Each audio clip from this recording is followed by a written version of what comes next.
পাকিস্তানের দেওয়া ২০২ রানের লক্ষ্যে ব্যাটিংয়ে নেমেই উড়ন্ত সূচনা করেন ওপেনার তানজিদ তামিম। তবে আরেক ওপেনার ইমনকে ৪ রানে হারিস রফের হাতে ক্যাচ দিতে বাধ্য করেন পেসার হাসান আলী। ১৭ বলে ৩১ রানে দুর্দান্ত ইনিংস খেলে হাসান আলীর স্লোয়ারে পরাস্ত হন তামিম। ৩০ বলে ৪৮ রান করে শাদাব খানের ঘূর্ণিতে পরাস্ত হন অধিনায়ক লিটন। শেষ দিকে জাকের আলী ২১ বলে ৩৬ রান করলেও বাকি ব্যাটারদের যাওয়া আসার মিছিলে ১৬৪ রানে অল আউট হয় বাংলাদেশ।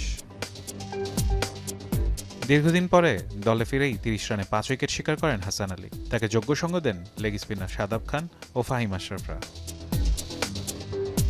এর আগে ম্যাচের শুরুতে টসে জিতে লাহোরের গাদ্দাফি স্টেডিয়ামে আগে ব্যাট করতে নামে পাকিস্তান। তবে বোলিংয়ে শুরুটা ভালোই করেছিল বাংলাদেশ। ৫ রানেই পাকিস্তানের ২ ওপেনারকে ফিরিয়ে ম্যাচের নিয়ন্ত্রণ নিয়েছিল টাইগাররা। তবে সেই চাপ সামলে দারুণভাবে ঘুরে দাঁড়ায় স্বাগতিকরা।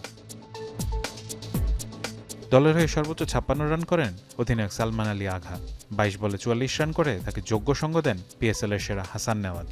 শেষ দিকে শাদাব খানের ২৫ বলে ৪৮ রানের কল্যাণে ২০১ রানের সংগ্রহ পায় স্বাগতিকরা। বাংলাদেশের হয়ে ২ উইকেট নিয়ে দলের সেরা বোলার শরীফুল। এছাড়া একটি করে উইকেট পেয়েছেন রিশাদ, শেখ মাহাদি, শামীম পাটোয়ারি, তানজিম হাসান সাকিব ও হাসান মাহমুদ। ৩০ মে বাংলাদেশ সময় রাত ৯টায় লাহোরের দ্বিতীয় টি-টোয়েন্টিতে মুখোমুখি হবে দুই দল। ফারহান ইহসান, এখন।